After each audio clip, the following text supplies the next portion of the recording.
Severomorsk. At the beginning of the 20th century, it was home to about 13 families of huntsmen and fishermen. Today it houses the main base of the Russian Federation's Northern Fleet. And it's not easy to get permission to visit. But we haven't come to one of the most secret cities in Russia just out of mere curiosity. I'm here to tell you about the K-21 submarine. In the spring of 1942, command of this ship was entrusted to Captain Third Rank Nikolai Lunin. This was the beginning of one of the most vivid pages in the history of the Russian Navy.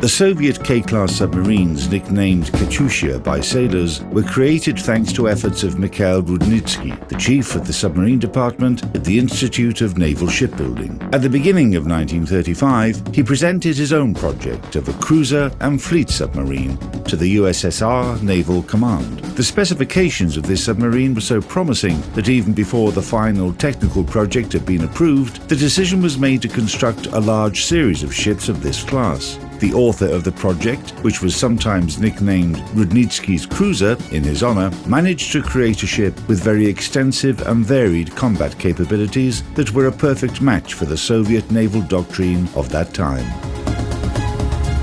It was supposed that, in order to perform the tasks of a fleet submarine, she would stay within a specified area and patrol it. If an enemy appeared, she would let the main Allied forces know about it. Then, using her advantageous situation, she would be able to deploy mines in the path of the advancing enemy fleet. After the hostiles suffered some losses in this minefield, the sub would carry out a torpedo attack. After this, she would disengage and wait for the enemy to sail away from the quadrant. Thanks to her higher speed, she would then move to another position and re-engage the hostiles there. That's the action algorithm of a fleet submarine.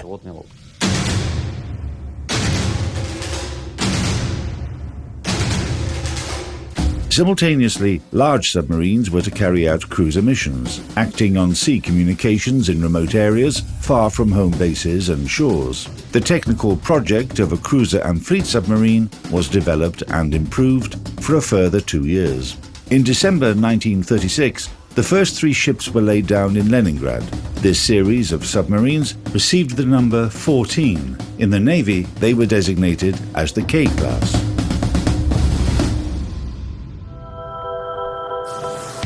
Specifications of K-class submarines. Length 97.6 meters. Beam almost 7.5 meters. Mean draft 4 meters. Submerged displacement 2,104 tons. The boat has a double hull. Maximum diameter of the pressure hull 5.3 meters. Thickness of the pressure hull 18 to 22 millimeters.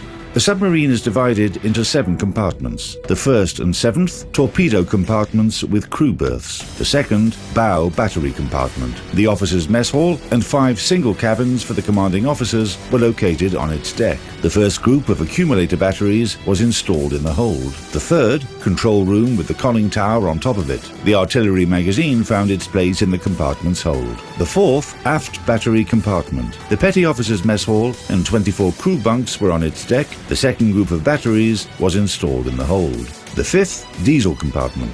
The sixth, electromotive compartment. Armament. 10 533mm torpedo launchers, 6 at the bow and 4 aft, with 2 of them in the superstructure. Ammunition, 24 torpedoes. Artillery armament. 2 100mm B-24PL dual-purpose guns, 2 45mm 21K dual-purpose guns, 2 7.62mm M1 removable machine guns. The boat carried 20 EP ground anchor mines, developed for fleet submarines, which could be deployed with a mining device located underneath the control room. Power plant. 2 diesel engines, 4,200 horsepower each. A diesel generator, 800 horsepower. 2 electric engines, 2,400 horsepower each. 2 groups of accumulator batteries, 240 elements each. Maximum surface speed, 21 knots. Maximum submerged speed 10.3 knots. Submergence depth 80 meters. Maximum depth 100 meters. Cruising range at 10 knots, surfaced 7,500 miles, submerged 11.5 miles. Endurance 50 days. Maximum time submerged 72 hours. Crew 66 people. The boat had it all: a long cruising range, high speed, powerful torpedo armament, with 10 torpedo launchers, and moreover, she could set mines. But in order for a sub to have good underwater maneuverability, you need one kind of hull shape. To make her agile on the surface, you need a slightly different hull shape. And if you plan to use the boat as an artillery platform, you need a third kind. Soviet engineers, much to their credit, managed to combine all this in one ship. However, all these advantages came at a price.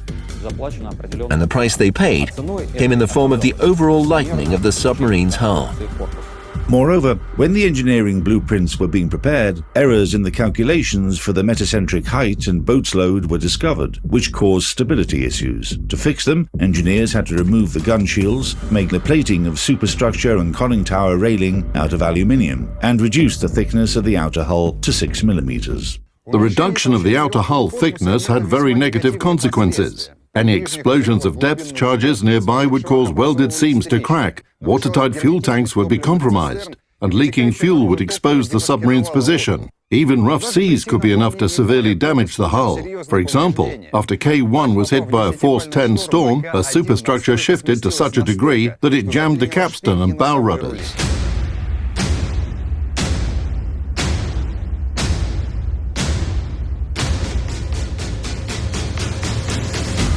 However, these individual technical drawbacks of Katyushas weren't that important compared to the shortage of prepared crews.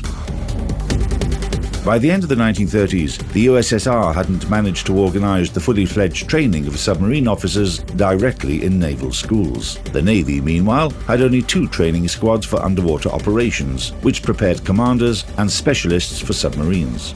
The problem was that these schools weren't able to prepare the necessary number of commanders and specialists at the rate at which the shipbuilding industry was producing new submarines. By the summer of 1941, the Soviet submarine fleet included 212 ships, 85 in the Pacific Fleet, 67 in the Baltic Fleet, 44 in the Black Sea Fleet, 16 in the Northern Fleet. 118 of them were either under repair or at different stages of construction. The remaining 94 were complemented with crews that underwent practical training directly on them. The most important thing: a crew required time to master all the machinery. To this end, a training program was developed. The training program for submarines, adopted in 1938, consisted of 21 tasks. Here are some of them. Task 2, controlling a submarine when submerging, carrying out submerged maneuvers and surfacing. Task 13, attacking a ship sailing along an alternating course with torpedoes from a long initial range.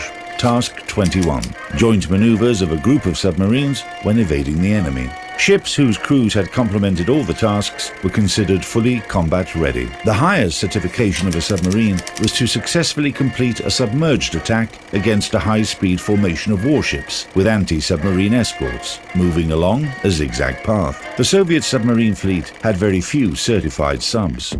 So the reality was that despite having a large number of boats at our disposal, only half of them, at best, were combat ready.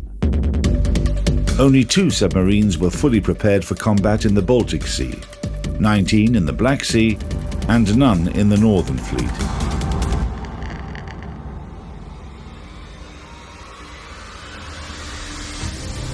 On September 17th, K-21 was commissioned into the Northern Fleet, and after very tight and intensive combat training, she went out on her first war patrol.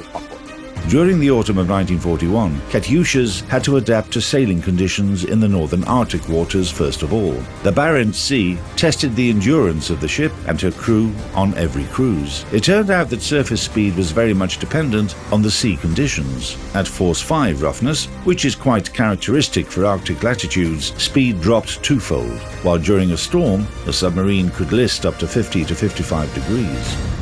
To help submarines stay on course and maintain their position, a system of automatic movement stabilization was installed. It was able to adjust both course and depth, and was also called the autopilot. However, the electric motors of this system were too noisy, and sailors would often disable it during missions and switch to manual control. For the German troops in the far north, shipments by sea were virtually the only source of supplies. That's why these routes were the primary target of Soviet submarines throughout the war. However, the enemy didn't conduct large ocean convoys near Norwegian shores, and the K-class cruiser submarines were designed to hunt exactly for this type of convoy. Active transportation was carried out by small groups of ships with modest tonnage that sailed along the shoreline, taking cover in fjords. Often these were common motorboats and mobilized fishing vessels, and it made no practical sense to spend torpedoes on them.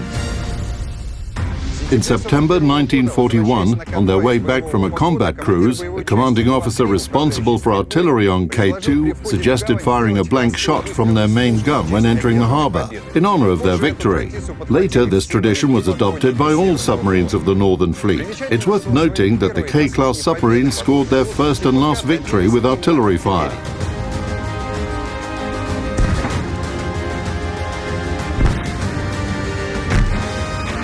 In terms of artillery armament, Katyushas surpassed all Soviet submarines of that time. Their 100mm dual-purpose guns were even sometimes used for anti-aircraft defense at home bases. Of course, these submarines found the main application for their guns at sea and near enemy coasts. The events that occurred at the end of 1941 during a combat cruise of K3, when she was helmed by Lieutenant Commander Malafeyev, presents a very characteristic example of this. On December 3, K3 discovered a small convoy off Hammerfest that included the cargo ship Altkirch and 3 submarine chasers. The Soviet submarine carried out an attack, but failed. All torpedoes missed their targets. Moreover, by firing a salvo, the boat revealed herself and was immediately spotted by the enemy escorts. The Germans set chase to K3 at once, and in just a couple of minutes dropped around 30 depth charges. While evading them, Katyusha hit the ground 3 times and finally laid on the bottom, with all noisy mechanisms disabled. However, the attack continued, and each new series of charges with the correct depth setting could have become the last for K3.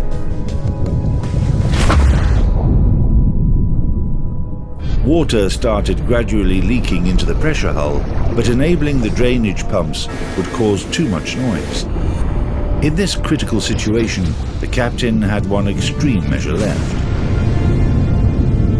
to surface and engage in an artillery battle.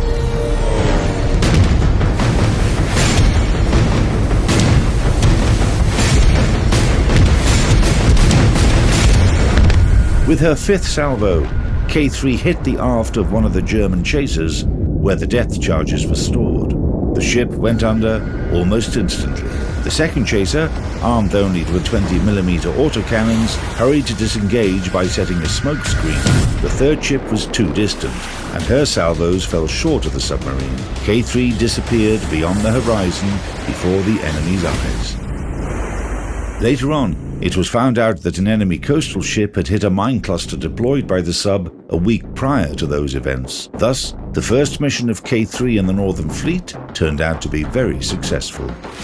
This hatch was used to load anchor mines, which were stored in the hold in mine and ballast tanks. By the way, the submarines of this class proved themselves to be excellent mine layers during the war.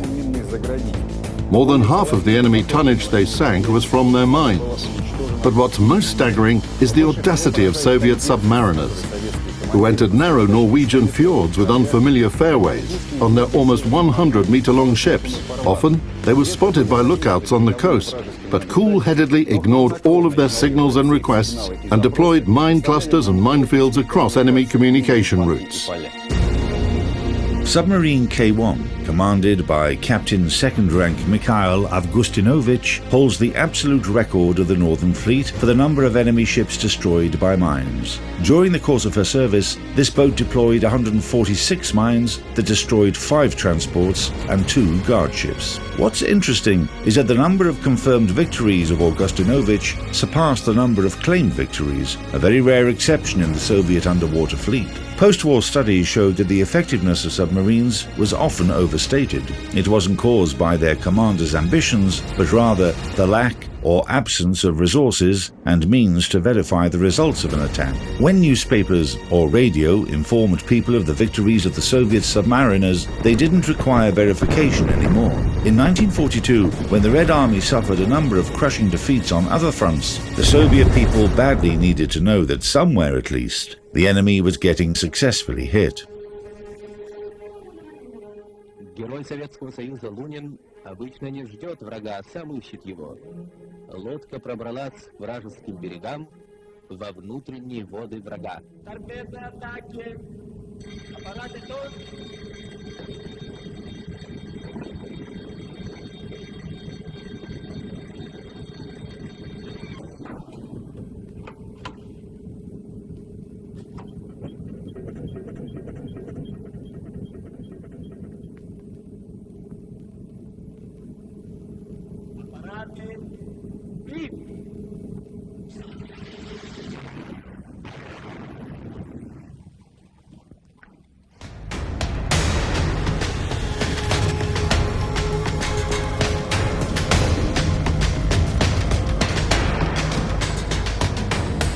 He launched 4 torpedoes at the German task force at battleship Tirpitz.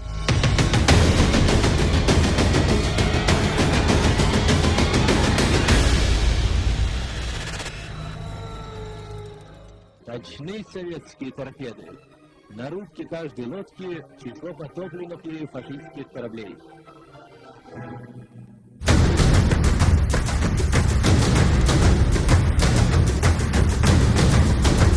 10 spare torpedoes were stored in the forward torpedo room, and 6 more were loaded and ready in the launchers. Initially, submarines of this class weren't equipped with a system that enabled bubble-free torpedo launching, which was a substantial tactical disadvantage. The enemy could detect a salvo fired from a submarine and perform evasive maneuvers. Moreover, by firing several torpedoes underwater, the boat risked disclosing her position. For this reason, some Soviet captains fired torpedoes from the maximum effective range. On K-21, the system of bubble-free fire was installed in March 1942. By the way, it was partially Nikolai Lunin's initiative to install the system for bubble-free torpedo launching. He was an experienced submarine officer who had completed 5 war patrols on submarine Shah 421 and carried out 7 torpedo attacks. On March the 4th, he was appointed as K-21's captain. An interesting fact, the order giving him command of K-21 came exactly 1 day after the decree of the Presidium of the Supreme Soviet, which awarded him the title of Hero of the Soviet Union. Thus, he first became a hero, and the very next day was given command of the largest and most powerful submarine in the Russian Navy.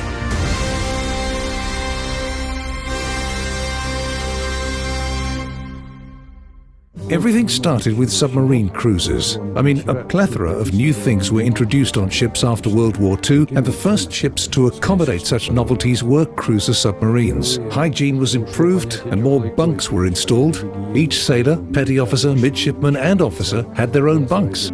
Water distillers were installed for the first time, 2 distillers, each of which was able to provide around 40 litres of distilled water per hour. The most interesting part, stall showers were installed. In practice, such things as distilling water, heating water, and everything related to it is just wasted energy. Almost no commander would agree to spend energy on water and potentially spend the resources required for a torpedo attack or the chance to flee from enemy ships after an attack. From submarine chasers and destroyers. Our grandfathers served on submarines in the north in severe and Spartan conditions. Moreover, the submarines of the time didn't even have any heating. On June the 18th, 1942, K-21 started her fifth raid. For 10 days, the submarine cruised along the northern coastline of Norway, searching for targets. During the night of June 28, Lunin received an order to move to another location, close to Cape Nordkin, to cover convoy PQ-17. Several days later, the Allies learned that a task force of surface ships, headed by Tirpitz, had set sail. The largest German ship was a highly valuable piece on the board, and by losing this piece, the Kriegsmarine would lose their advantage in the north.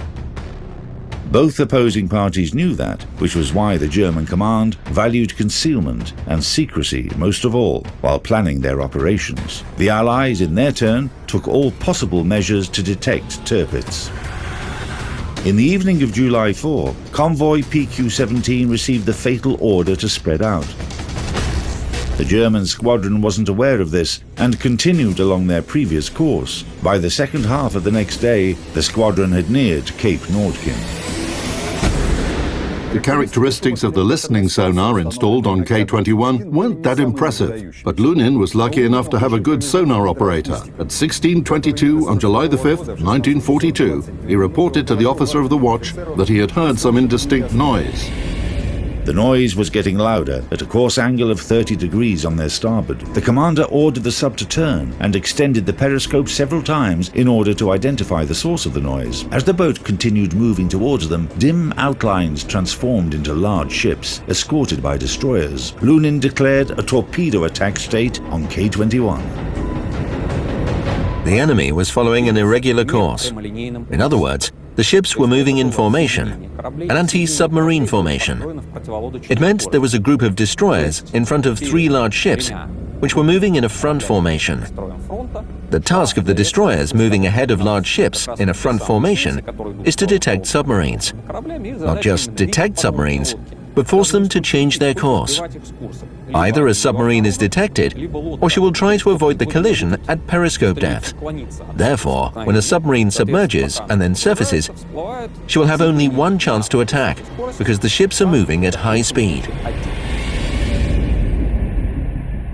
Initially, Lunin planned to attack using the bow torpedo launchers, but at 17:50 he raised the periscope and saw that the squadron had changed the course. This made a torpedo attack from the bow launchers impossible. The commander made a decision to launch the aft torpedoes. A lack of experience in attacking fast-moving targets with strong escorts, imperfect tracking devices, errors in analyzing target motion, and the risk of being revealed with an additional extension of the periscope, all these and other factors made it harder to prepare a torpedo attack. Nevertheless, Lunin made a second attempt, a risky one, to launch torpedoes at a receding target from an obtuse angle. According to his calculations, the distance was maximum but acceptable. At a particular moment, K-21 was surrounded by the escort ships and could have been detected. Lunin gathered all the data for a launch, extended the periscope, and waited for the target to enter the computed zone.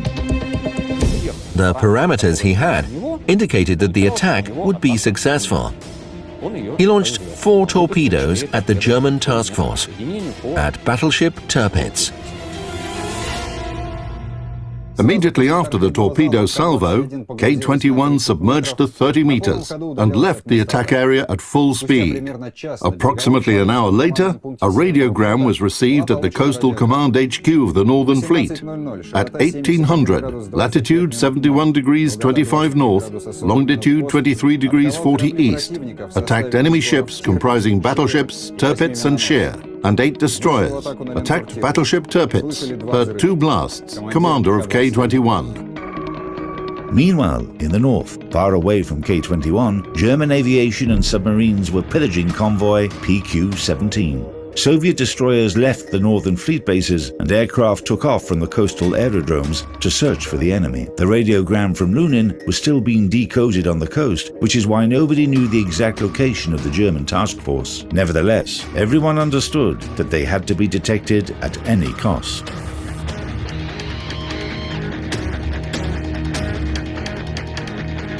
At 1916, the German squadron was detected by the crew of the Il-4 airplane from the 2nd Guards Composite Air Regiment. Severe weather conditions obstructed the flight. Low clouds and fog made it almost impossible to detect the enemy ships. But the persistence of Soviet pilots in fulfilling their mission was rewarded. The pilot noticed a small gap between the clouds, plotted the course in that direction, and found himself right above the enemy forces. The scout immediately sent a message about detecting a German squadron comprising 11 ships and following a course of 65 degrees at a speed of 10 knots. The error in determining the squadron's speed played a crucial part in the coming events. The text of the decoded radiogram from K-21 and data from the reconnaissance aircraft led to the conclusion that the speed of the German squadron had been reduced because one of the ships had received serious damage. It proved that Lunin's attack had been successful. After our British allies received the message about detecting the German task force, they radioed it in such a way that guaranteed the Germans would intercept it. And they did intercept the message in 2 hours and decoded it. The message was decoded both by the task force and on the mainland. The German command saw the message as a reason to abort the operation. That message had basically eliminated the secrecy that was the top priority of the German command. They realized that they had been discovered. Moreover, there were messages from aviation and submarines stating that the convoy had been dispersed and was being successfully destroyed by aviation and submarine forces. So the capital ships had nothing to do there. In the evening of July 8, the Soviet Information Bureau transmitted a message saying that the submarine under the command of Captain 2nd Rank Nikolai Lunin had scored 2 torpedo hits on German battleship Tirpitz. The news about the torpedo attack on the largest German ship was published not only in the main Soviet papers, but a corresponding note was also released in the foreign press. This was why, the following day, when K-21 arrived at the base, the whole world was already aware of the heroic deed of the submarine and her commander. By the fall of 1942, after the events of the 5th raid had been reviewed in detail, Nikolai Lunin and his submarine K-21 were decorated with the Order of the Red Banner. Over time, that attack had created a plethora of speculations and assumptions, and finally became a legend that still causes many arguments. It's all clear from the historical perspective. The specific facts, which are now available to everyone who's eager to study them, undeniably suggest that the attack took place, but that it was unsuccessful. However, the attack itself was a heroic deed in any case. Lunin did everything he could, and everything he had been taught. The first torpedo attack failed, but he still took a risk and attempted a second attack. That was the first and only attack by our submarines on large enemy surface ships.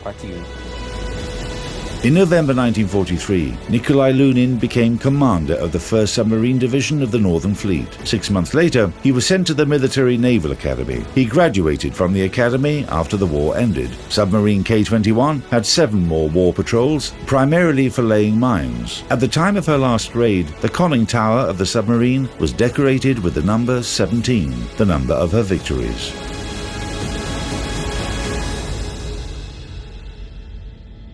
As a matter of fact, the combat cruises of submarine K-21 ended on April 12, 1944. She required mid-life repairs, and after being docked, she didn't take part in any further military actions until the end of the war. That might have saved the life of the submarine and her crew, because she was the only submarine out of 6 boats of her class that survived the war. After being decommissioned from the Navy in 1954, K-21 was converted into a training facility where submariners practiced survivability skills. In 1981, the Military Council of the Fleet proposed to make submarine K-21 a memorial to honor all the submariners who had died during the war. 4 compartments were rebuilt as a museum, so just the forward torpedo room, forward battery room, and control room with the conning tower remained almost unchanged. The victories of submariners from the Northern Fleet are sacred to me, no matter what anyone says. The numbers can be exaggerated or underrated, To my mind, it would be an insult, not only to me, but to the veterans who are no longer here with us, when someone who only read the numbers would say, "Come on, how many ships did you sink?" You say? You just sailed about at sea, and that's it. In wartime, in the conditions of the North, a patrol by any submarine is already a heroic deed because their crews always left the base with a one-way ticket. They never knew whether they would return or not.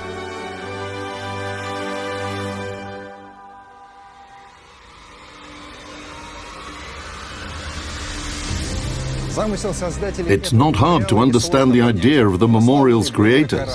A famous warship, the only preserved K-class boat of the Northern Fleet, united with the coast that she once defended. It symbolizes the memories of the heroic deeds of Soviet submariners that are preserved by today's sailors, and the connection which unites them.